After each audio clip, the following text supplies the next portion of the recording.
Morning, everybody. Welcome to the Sports Section Morning Show, episode 15. Episode 15, man. We got a lot to talk about today. We got Tim Anderson. We talking about a lot of boxing and fighting too, man. What the hell is going on? We got Tim Anderson and Jose Ramirez, that fight. We got a lot of Leo Messi to talk about. MLS, they had a big comeback against FC Dallas last night. They were down, I think they were down 2-4. And Messi brought him back from the dead. Insane. Crazy free kick goal that he scored. Then, of course, he converted his penalty in PKs. We're going to talk about the Angels. The Angels and not them with their decision to not trade Ohtani at the deadline. They ain't won a game since. We talked about it before at the deadline, but it's good to rehash that now at a good time. They ain't won a damn game. Talk Arsenal, and then we'll finish up with some Nashville SC. Nashville SC. Let's get this thing started.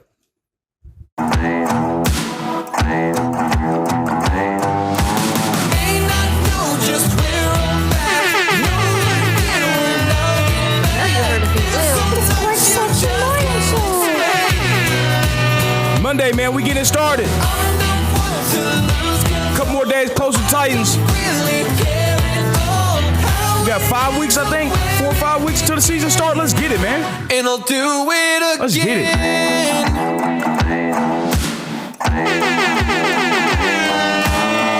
Little too much Southern comfort. Hang with me. The Sports Section Morning Show. I know you heard of BWill. You are listening to TFTV Sports. All right, let's get it. Let's get it. I got something I want to play y'all real quick. I got something I want to play y'all, man. Some gold. The diving Vaughn down the right field line, kicks into the corner. Ramirez on his way to second. Head first slide, safe, and in to score is Jimenez. And another hustle double. Right over the bag at first. Left. And it's funny how the umpire gets out the way, bro. Square off. Anderson throws it right. Bam. Knocked out. Down goes Henderson. Down goes Henderson. Down goes Henderson.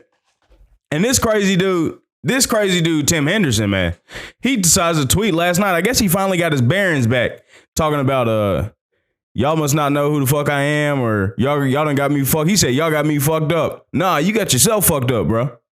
You got yourself fucked up. That shit is crazy. Hold on. That shit is insane. This dude, so I don't even know what it really started from. So it was a hustle double by Jose Ramirez, right? He hits the ball down the right field line. He's hustling, trying to get a double. And the guy, he slides in head first. Tim Anderson's not even really blocking the bag. He's got his legs paused. He's got his legs spread around the bag. So Jose Ramirez just slides right under him. But from there, they get the jaw jacking. Next thing, and they cut the camera to home plate because they want to see the guy score, right? They get the jaw jacking. Jose Ramirez puts his finger in Tim Anderson's face. That's a no. You can't do that to no man, bro. You put your finger, your hand in somebody's face, bro. That's fight. That's like the worst of the worst you could do. Besides spit on somebody. That's the worst of the worst that you can do. And they do that. Anderson gets pissed, starts stripping his glove off and his wristbands off and shit, and squares up with him like he's Deontay Wilder. I thought he had something in him. I thought he had something in his bag. The way he squared up with him. Looked like he had his hands up real good. A little orthodox right here. Just like that. He looked like he was finna do something. But what he did, Jose Ramirez from the DR. I mean, it's a different level of trenches down there. I don't know if he's from the trenches down there, but if he is, it's a different level of trenches than it is here. This man, Tim Anderson, tried to throw a right over, misses. Well, I think he might have grazed him he grazed Jose Ramirez. Jose ducks down, then he comes up. He comes up like Bud Crawford, hits him with a right over, he squares him on his not even on his chin, on his cheek right here. And Tim Anderson falls out backwards, knocked out. Fucking, that's one of the best fights I have seen. That's better than the Odor fight, in my opinion, because Bautista didn't really fall.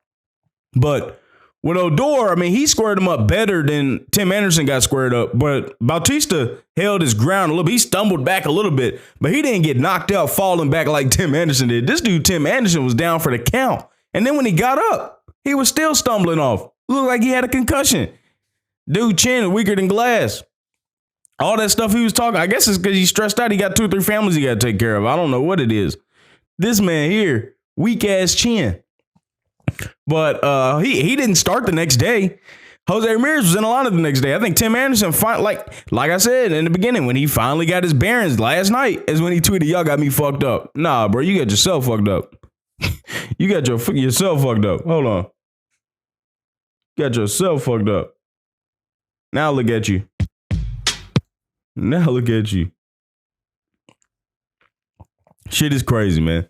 But that's probably one of the best baseball fights that I've seen in my lifetime. Of course, back in the 80s and 90s, it was a different breed back then, bro. Them dudes was scrapping. Like Nolan Ryan, dude, coming up to him, he puts him in a headlock, pounding his head like that.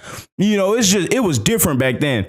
And the footage was all grainy and shit. This wasn't no grainy footage. This man, Tim Anderson, got knocked out in 4K. Knocked out in 4K. Then he gonna tweet, "Hey, get the Twitter fingers talking about y'all got me fucked up." Nah, man, look in the mirror, fam. Look at that swollen face you got, fam, and that concussion that you had from falling back in your head. That's who you got fucked up. But man, what a fight, man. What a fight. Y'all let me know in the comments what y'all think about that Tim Anderson and Jose Ramirez fight, man. One of the best ones I've seen. All right. Let me see. This might be a quick show too. I got shit. You know, we got 9 to 5 jobs here. I actually got to do some work this morning. But back to the Angels. So on to the Angels. So we had a big discussion on here. I had an Angels fan call in. Good buddy of mine. It's win now mode. You know, they're making the right moves. Fuck the farm system. They're not worried about the farm system. They already last. They can't develop people. So they just traded even more prospects away for Giolito, who got rocked his first outing, by the way. In the meantime, since the trade deadline, I think it was on July 31st, end of July. Guess how many games the Angels won? Zilch. 0. Settle. Nothing. Nada. 0 games. 6 game slide. 7 games back at a wild card. They done broke Ohtani. Ohtani's crying after games and shit now. The big Ohtani crying after games. Angels are in the mud. And it just looks like a terrible decision. And I know hindsight's 2020. But my vision was 2020 before the trade deadline. And I wasn't alone. It was a lot of others. You're not going to win. Angels, you are not going to win a thing this year. And you might not win another series for the rest of the year, if we're being honest. Because the schedule ain't easy for the Angels. Let me pull up the Angels schedule. They very well might not win another series for the rest of the year. I promise you. Let me see. Angels schedule. So, they got a tough schedule. They got the Giants. Excuse me. They start with the Giants, then they got the Astros, the Rangers, Rays, Reds, and Mets. And then the Phillies. That's just to round out August. Let me go for the rest of September. They won't take more than 3 series. I'll tell you that. I guarantee that. I guarantee the Angels will not take more than 3 series after the trade deadline for the rest of the year. Just out of foolishness for not trading away Ohtani and cashing in on some prospects. That was just some foolish ass shit that they did. They got the Athletics, then the Orioles, Guardians, Mariners again, Detroit. They've had Detroit's number. Tampa Bay, Minnesota, Texas, and then they end up with the A's at the end of September. So they're already 7 games back of the wild card. That shit ain't happening. It's over with for that. And then they don't have the easiest schedules coming up. And they've been battling injuries a little bit. So, the Angels are in a pretty jacked up predicament, but this is what they wanted. This is what they fans wanted. This is what they owner wanted. I can't say the front office wanted it, because if I was the front office, I would be thinking a little logical, and I wouldn't be tied to the emotional effect of having Ohtani and Trout.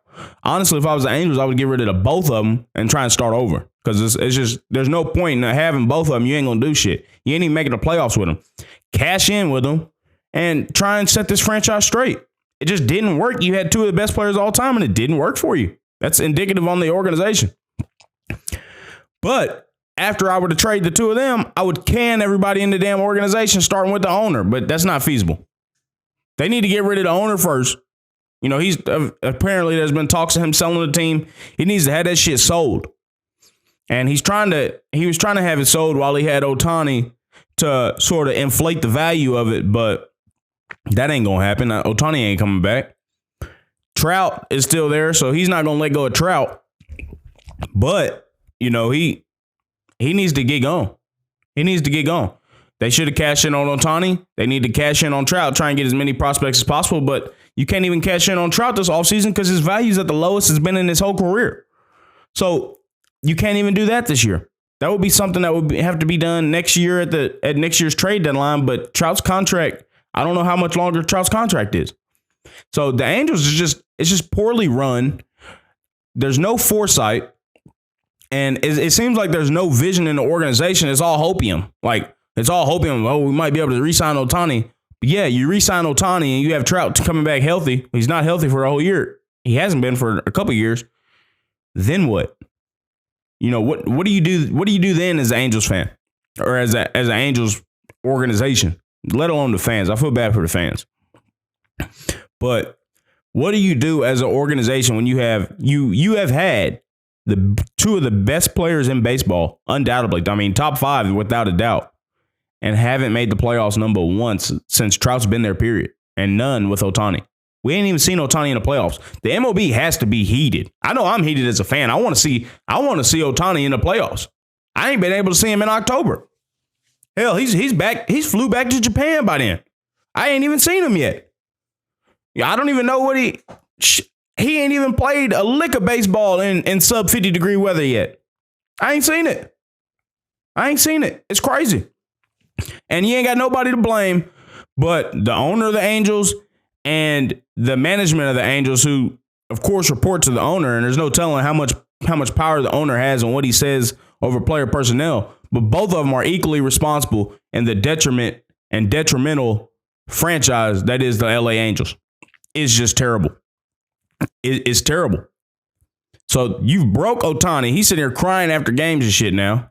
And the way they lost that particular game was insane. Down 2-4 or up 2-4 going into the final inning. Give up a 3-run bomb that goes up probably about 4-5 rows up into the stands and then end up losing. Just crazy, man. Just crazy. I know they haven't had the best luck of injuries, but they've signed these veteran guys that just ain't panned out. I mean, you think of Rendon. There's many of them. Rendon. I mean, you could say it's arguably if Hamilton panned out when he went back to LA, he played decent, but it wasn't Josh Hamilton of old. They traded for Syndergaard. He was decent. I mean, there's pivotal signings and trades that the Angels have made that just have not panned out for him. Rendon being the latest. And it's just terrible. It's terrible. But y'all let me know in the comments what y'all think about Ohtani. Where do y'all think Ohtani's going to go? I think he's going to LA and not the Angels. And what do y'all think about the Angels in their season so far after the trade deadline, not winning anything after the trade deadline, after they went out on a limb and said, we're buyers? Well, nah, y'all are losers now. Y'all are losers, not buyers. Y'all are losers after the deadline. Y'all let me know in the comments. Y'all call in if y'all want to call in. Y'all want to talk about Angels, talk about Arsenal, talk about Nashville SC, talk about the big fight, Tim Anderson and Jose Ramirez. 931-603-1476. Make sure y'all subscribe on YouTube, subscribe on Twitch. We appreciate all the support. All right. So Arsenal, we're going to talk Arsenal. Probably a good deep dive size talk about Arsenal. We'll start off with Matt Turner, U.S. men's national team keeper. Matt Turner looks like he's finalizing a move between Nottingham Forest. I almost said Nottingham Forest. I don't know what they got over there in Nottingham City or wherever the hell it's called. But Nottingham Forest and Arsenal have agreed on the transfer for Matt Turner. The fee has been rumored to be around £7 million. I'm not a fan of that fee. It's supposed to. I was under the impression, from what I heard and seen on Twitter, that the fee was going to be closer to around 12 to 13 million pounds. This is damn near half of that. So Nottingham Forest, once again, Arsenal are not selling the way they are supposed to be selling. And for all we know, the figures that could be getting leaked to the press, this is something that people don't think about. What good is it for fan? Well, I guess it's a twofold thing. So Arsenal, if they leak to your Ornsteins and your journalists that are pretty connected to the club, if they leak to these journalists fees lower than what they're actually receiving, that helps them in the short term with when they're trying to buy players and other clubs don't think they have as much money.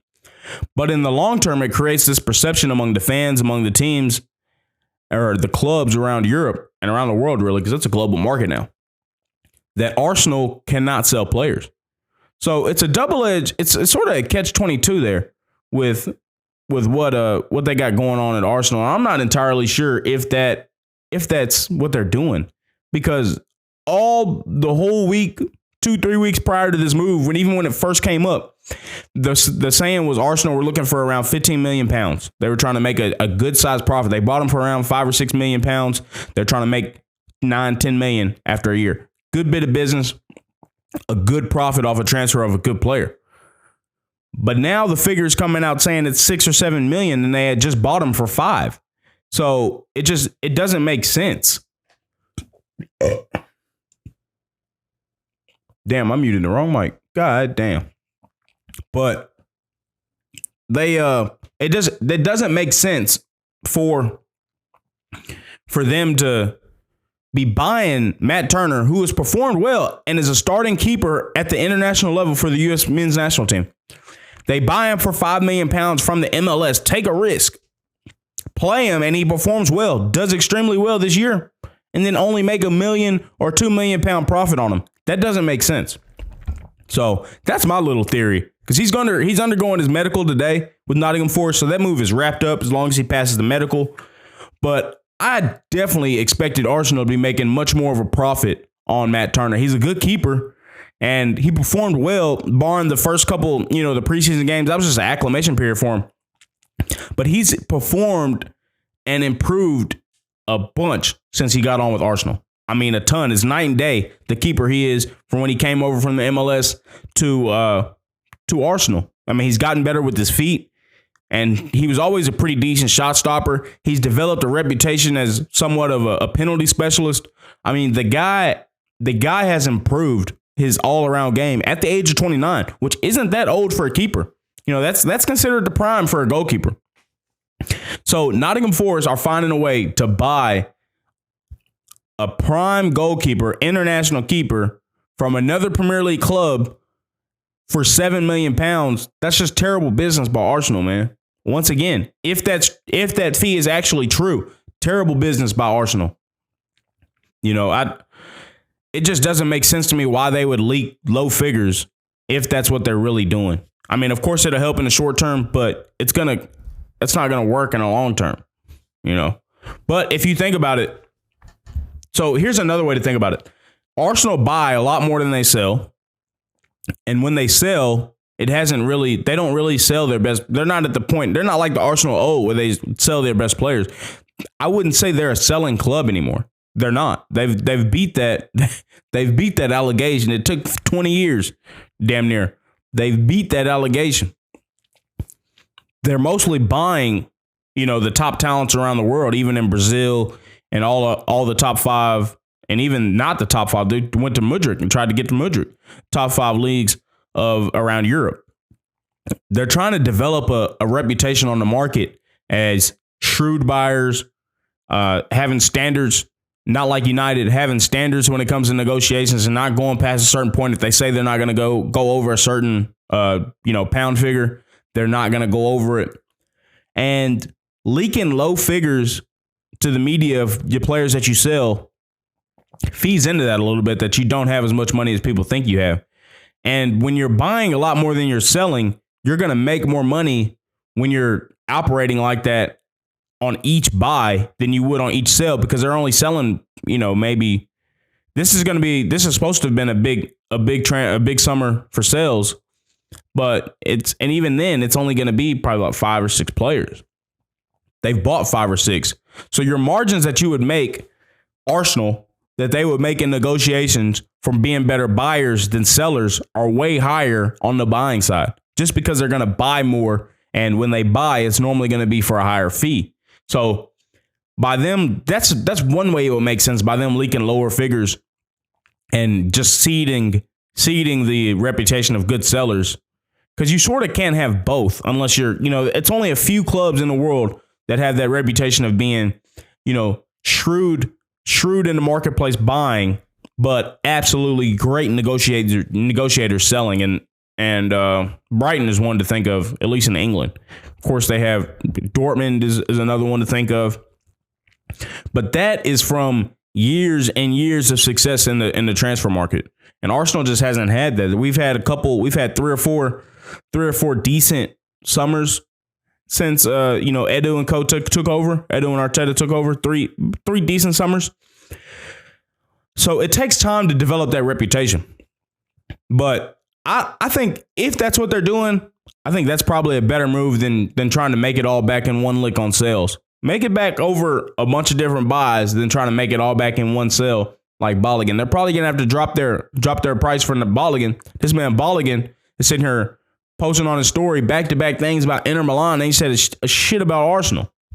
He posts something about R9 in an Inter Milan jersey, takes a picture of his TV, puts it on Instagram. And then he, says happy birthday to, I forget the fella's name on Inter Milan. How do you even know this guy? He's not American. How do you know this guy? I mean, it's just, and he's in an Inter Milan shirt when he did it. So it's just the petty shit like that. Balogun's ready to go from Arsenal. I can't say that he was given a chance to fight for his spot because I don't know. Nobody knows about the conversation that he and Arteta had. So maybe Arteta said, I don't have a place for you. I don't have any plans for you. We've got Nketiah, we've got Jesus, we got Havertz has come in. Our striker role is full. We need you to find a move. And he's frustrated that Arsenal have priced him out of a move somewhat. Arsenal are going to get rid of him. They're not going to keep him. It's just hardball between the clubs. But what he can't do is go on a story and post dumb shit like that. That's what ruins and burns your bridges with the club, burns your bridges with the fans.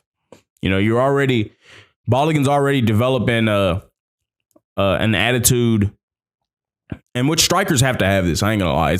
I'm not saying it's really bad, and I'm not saying it's really good, but he's already developing I can't say an attitude, but I can't even say a mantra, a reputation as a prima donna. He comes in with Arsenal. He's doing all the media runs and all that shit. And I think Arteta was really coy with what he did on the American tour with this, and I'll get to that. But he comes into Arsenal. He's Captain America. He's doing a whole bunch of press runs. He's doing a whole bunch of social media shit, wearing Yankees gear. And he's eating all that shit up. He probably don't think his shit stinks. And that's good for a striker to have that level of arrogance because strikers of all positions need that level of arrogance. But it's one thing to be that arrogant full time, and it's one thing to be that arrogant on the field. You've got great strikers who are arrogant on the field, but ain't arrogant all the time. You can't let this shit go to your head. And that's what it was going to look like. It was going to Balogun's head. But Arteta, he was really coy with what he did. So he takes him on the tour with him, which he didn't have to do. He didn't take Tavares. He didn't take Lokonga. I mean, of course, Balogun had better years and all them, but he didn't have to take him. He takes him on the tour to his home country. And I don't think Balogun plays over 30 minutes in the whole tour. Balogun probably thought that. And I've said on the show before, they're bringing him on there to pimp him out to the American fan base, sell a bunch of Balogun jerseys, and then sell them off to Inter Milan or whoever they're going to sell them off. Arteta didn't play any of that shit. He didn't even play Balogun. They tried to say that Balogun had an injury towards the end, and he didn't have no fucking injury. He ain't done nothing. Arteta was coy. Very coy. And, Balogun sat on the bench for the whole American tour. Wasn't really press shit on Instagram. He wasn't really doing much. He had the odd press conference and all that. But Arteta really tried. I think he tried to humble him a little bit. I think he did on his way out. So Arteta's always playing like 4 or 5D chess, man. You got to watch Arteta. But he sort of humbled Balogun, and I hope they put in a buyback clause for Balogun because I think he'll be a special player. either a buyback clause or a really hefty sell-on clause to whoever they sell them to. And it seems like they've got, according to Romano, they've got talks scheduled with Inter Milan for him, and Inter Milan are only trying to offer 35 million euros. Arsenal want 45 to 50 million pounds. That's a big difference. I'm talking 15 or 20 million pound / euro difference in valuation that the two clubs have. I'd imagine it gets done. Hopefully another Premier League club comes in to where it's not just us negotiating with Inter Milan and sort of drive his price to back up to where we anticipated it being early in the summer. So that's what I'm hoping with the Bolligan situation. Of course, Matt Turner has his medical scheduled later today. Arsenal's replacement, David Raya, was supposedly at the Community Shield game yesterday. I saw a picture of what looked like him. He had a hood on. I couldn't really tell if it was him, but it was next to another Brighton or Brentford player. So that move looks like it's about 95% done. I bet you it gets announced either today or tomorrow. Hell, it might even be announced by the time I'm done recording the show. But that'll be an excellent pickup for Arsenal, and I'd love to see what David Raya does with the competition that he gives Ramsdale. Even the rumor of a transfer has Ramsdale playing out of his fucking mind. The guy's saving penalties. He ain't saved penalties. He ain't saved a penalty before the last penalty he saved. Not the one yesterday, but the one before. He ain't saved a penalty in it seemed like a year. In his whole Arsenal career, he ain't actually physically saved a penalty. Guys have missed penalties against him, but he ain't saved one. And now, man, this guy saved 2 penalties. He played extremely well yesterday against Manchester City. Kept us in the fixture because City were 1-0 up. Foden had a one-on-one opportunity against Ramsdale. Ramsdale saved it with his boot, with his right leg. And that kept us in the game. If Foden puts that away, that game's over. Manchester City's winning the Community Shield. But Aaron Ramsdale kept us in the match. Good, decent. I can't say good. Well, I can say good. It was good distribution. His distribution was pretty good yesterday. Of course, it could have been better, and that's where Raya isn't probably a better keeper than him, in my opinion. But good distribution on Ramsdale. Shot stopping was excellent. He had a really close save with Ruben Diaz. Yeah, I think it was Ruben Diaz, or who was it? It was somebody. There was it was a corner. They played it short in front of Havertz being the front man. Or it was Rodri. Rodri peeks around Hazard, flicks the header on, and Aaron gets to it at his near post. Really fast, really instinctive save that Ramsdale had there, and it was a goal if Ramsdale's not there. So Ramsdale played really well yesterday. Shot stopping was what we expected to be for him. It was where we expected. He wasn't getting beat on his near post like he has in the past, and get beat by cheating on free kicks and shit. Very good game by Aaron Ramsdale, and very good game by Arsenal. And it took in the first 30 minutes, Manchester City, they were just keeping the ball. They were keeping a lot of possession, but they weren't doing anything with the possession. They were just passing around. Arsenal was in a nasty mid-block. Manchester City was just passing around the back line. They would penetrate, break a line or two in the midfield, and then pass it right back. They really didn't do much in those first 25 minutes, and Arsenal had the better chances. Havertz had 2 chances fall to him in the first half. He should have converted one of them, I'd say, but, shit doesn't happen. He was unlucky not to do it. What kills me is, and that's the thing with these big media commentators, your ESPNs and Sky Sports. Well, Sky Sports is a lot better soccer-wise commentary with the Premier League. But your ESPNs, your Foxes, these commentators, man, and I know it's hard. So since I've got TFTV, I realize how hard it is talking and commentating live. But these guys are just negligent sometimes. Just negligent. This guy that was commentating for ESPN, I don't even know his name, during an Arsenal game, talks literally 5 or 10 minutes before Havertz misses his 2 chances. He talks about how Haaland and I think Darwin Núñez missed the most big chances across the Premier League. And then shits on Havertz for missing 2 chances. One of them was a big chance. The other one wasn't even, it was a half chance. Shits on Havertz. I'm like, that's why he can't perform as a 9. Strikers miss chances. They just do. Haaland missed the most chances in the league last year. That's just what happens. And Havertz, it's going to come from everything else. Everything else about yesterday and about his performance was excellent. He held the ball up well. He was an outlet for Arsenal to play over the top when Manchester City's press was really on because they had a really good press setup. Ramsdale was just able to play over the top to Havertz. Havertz would cushion the ball down and play it off to Saka or Martinelli or Odegaard or somebody. Havertz, he played extremely well, and I don't think Eddie could have done better than what Havertz done. Yeah, Eddie's a little more flashy, and when Eddie came on, he was, he did well, but he was coming up against tired legs. So he was supposed to do that.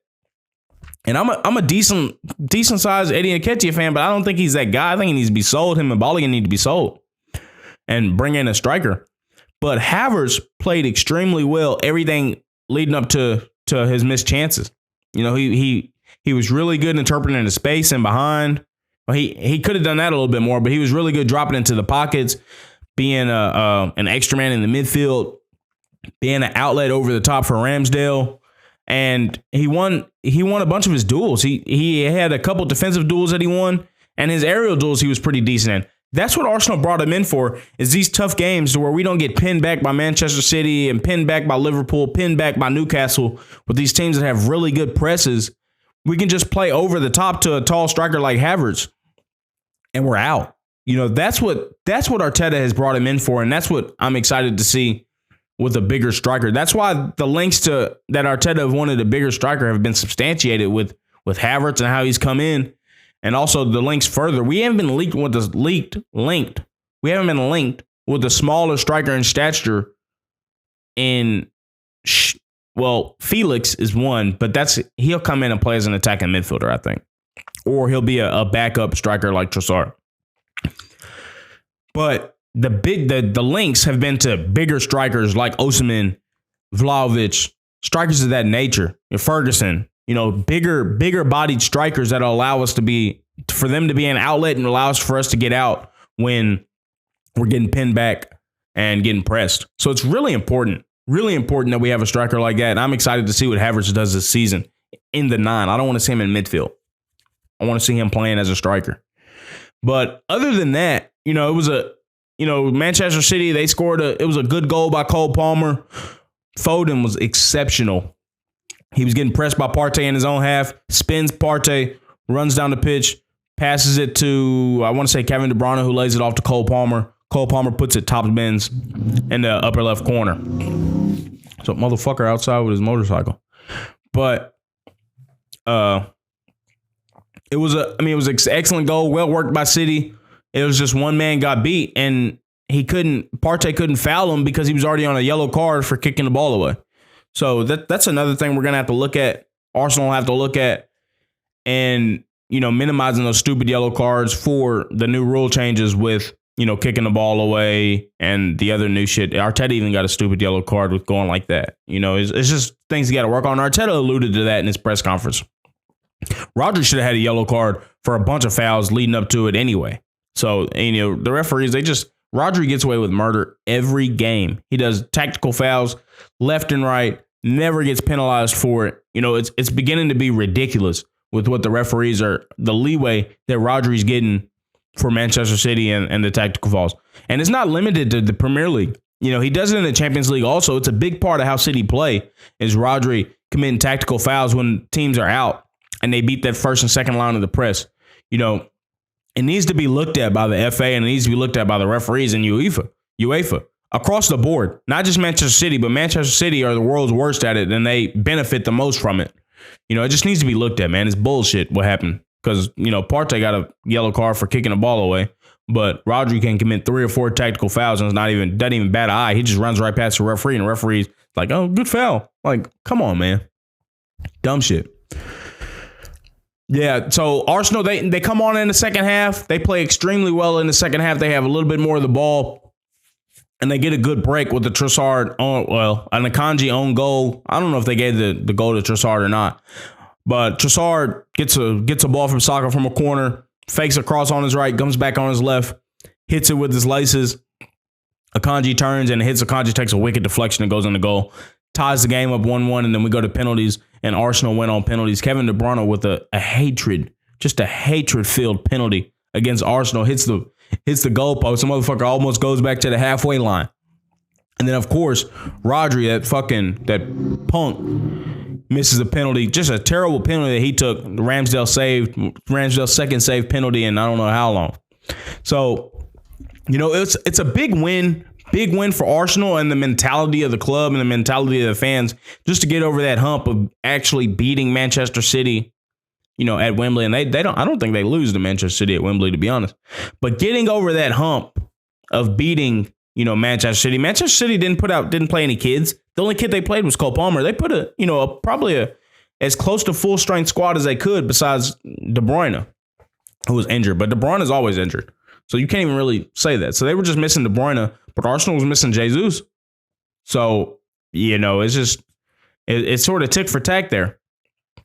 But the way Arsenal performed and stood up against City is magnificent. I think it's going to be really indicative of the season. I think it's going to be a 2-horse race between Arsenal and City in the Premier League. I think Liverpool will be decent, but that midfield is just not good enough for me. Even if they add Lavia, I don't think that midfield for Liverpool is good enough. I think they would finish top 4, maybe, but I just don't see them compete with Manchester City and Arsenal over the course of the season. I get it, they don't have Champions League, but they still got to play. I think they still have Europe, if I'm not mistaken.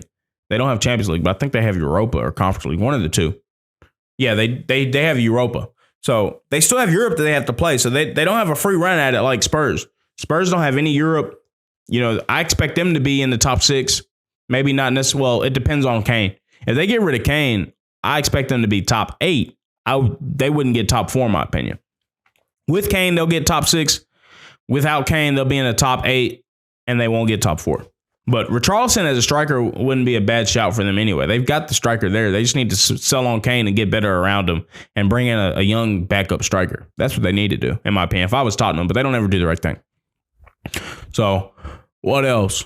Yeah, for the season, it's going to be 2-legged race between Arsenal and Manchester City.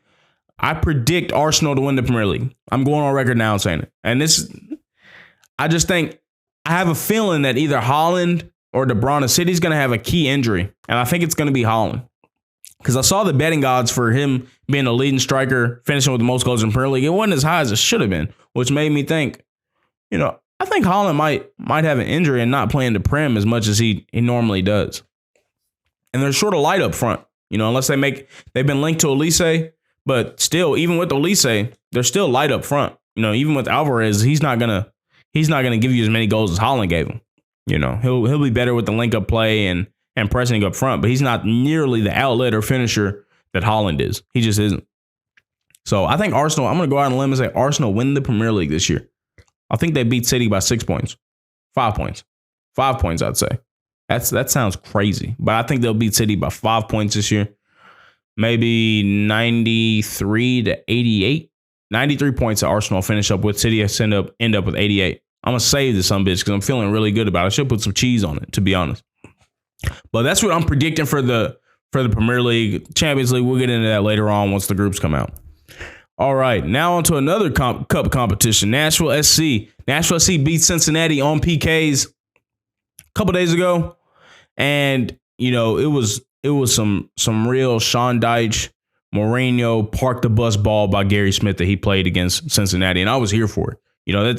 That's just the type of game that we have to play against a team like Cincinnati. At Cincinnati, you just got to go up there, set up shop, kick the ball out, waste some time, and just be real mischievous and leave there with 3 points like we did. Well, win like we did.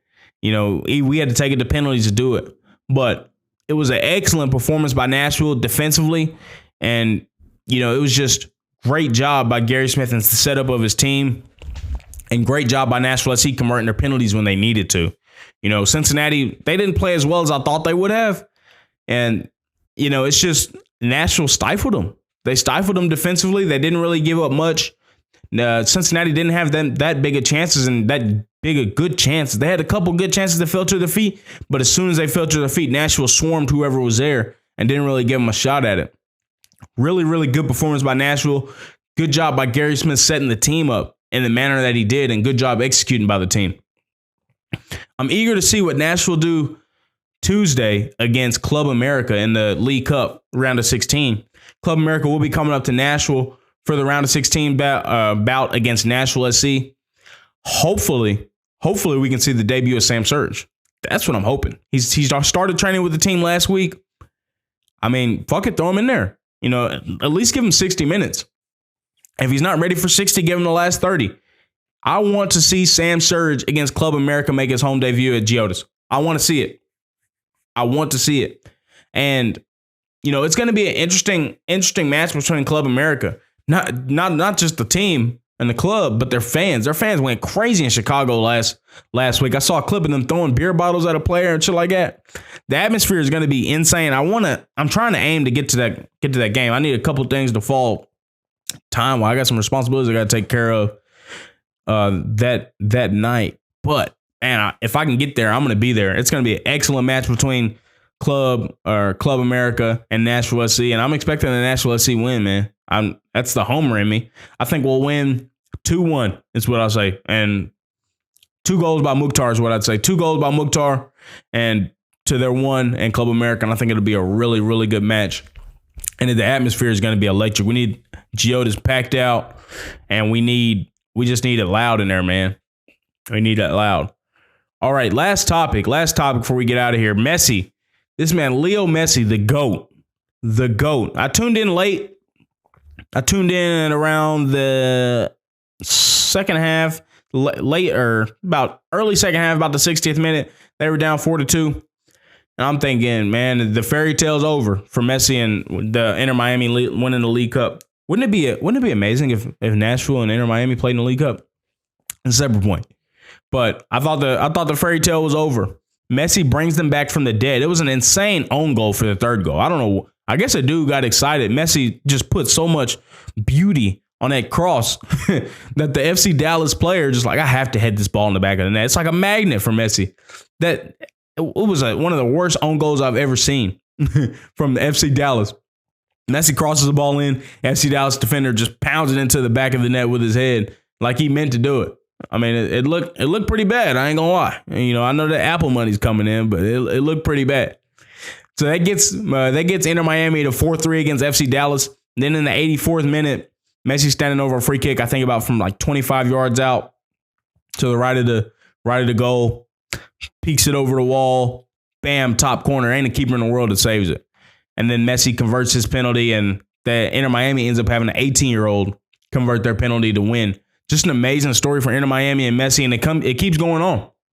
It keeps going on. Jordi Alba played. I think he got 2 assists. He was immense. Busquets played. Of course, he's Busquets. He was great. But Messi really takes the cake. Scored his 2 goals and converted this penalty. Excellent. I mean, I can't even say excellent player. He's just the GOAT, man. And just imagine if he was over in the MLS 2 or 3 years ago, how good he'd been. He's already scored I think he scored in every match that he started and maybe every match that he's played. Every match he started, he scored within the first 15 minutes. So, this is Messi at 36, and I think we just need to appreciate his greatness, man. He's been an excellent addition to MLS, an excellent addition to Inter Miami, and he needs to get a round of applause everywhere he goes because the man is the GOAT, and not many people are going to see a soccer player as good as Leo Messi in our lifetime if they're able to go see him in person. I haven't been able to see him, but whenever they go to Nashville, I don't care what the price is. I'm going to see Leo Messi play. Hopefully, it's in a League Cup. I don't know if that League Cup match will be at Nashville. I have to look at that. Maybe I don't know where it will be. I'd imagine it'd be at a separate venue, a neutral venue. Maybe Atlanta. That wouldn't be a bad shout. And I'd probably go to Atlanta to see that, to be honest. But it's his greatness, man, and the game of soccer and what he's done. You can't put a dollar figure on it, as Apple said. I mean, the Apple CEO said, "Oh, the addition of Messi has had Apple TV go up tenfold or whatever." That's Messi, man. It's the Messi effect. They've got damn near 10 million followers on Instagram. Inter Miami does now. So it's just Messi, man. People love to see greatness, and he does it week in, week out. Every game he puts on a show. And he's just magical, man. One of the best player I've ever seen, and one of the best players of all time, in my opinion. Just magical. But yeah, man, that'll round out the show. Appreciate y'all joining. Make sure y'all like and subscribe on YouTube. And if y'all listening on Spotify, give us a rating. Y'all listen on Amazon Music, listen on Apple Podcasts, give us a 5-star rating. Share the podcast. That's the best way to support. Like the video on YouTube, subscribe on YouTube, subscribe on Twitch, give us a follow on Twitch, man. All the support is appreciated, and we thank y'all, man. Look out for the Exit One show. That'll be out on YouTube at Exit One show tomorrow. TFTV. Do we have anything coming up? Yeah, watch along for the Titans game Saturday. So we'll be doing a watch along of the Titans game on Saturday. Make sure y'all tune in for that. It's gonna be a good time, man. You know, all the Titans content at TFTV is amazing. And y'all liking the videos, sharing the videos, and giving us all the support lets us give you even more content. So a lot of stuff coming up for TFTV. Season's coming in full swing. We didn't really talk much about the Titans. There wasn't much. I think they might have got the weekend. I don't know if they got the weekend off, but they didn't have any open practices. Nothing really happened. But watch along this Saturday. Can't wait for that. Exit One show coming out tomorrow. Can't wait for that. Can't wait for y'all to see it. It was a hell of an episode. But once again, thank you everybody for joining. Make sure y'all like the video, subscribe, and just thank y'all, man. Appreciate it. Y'all be easy.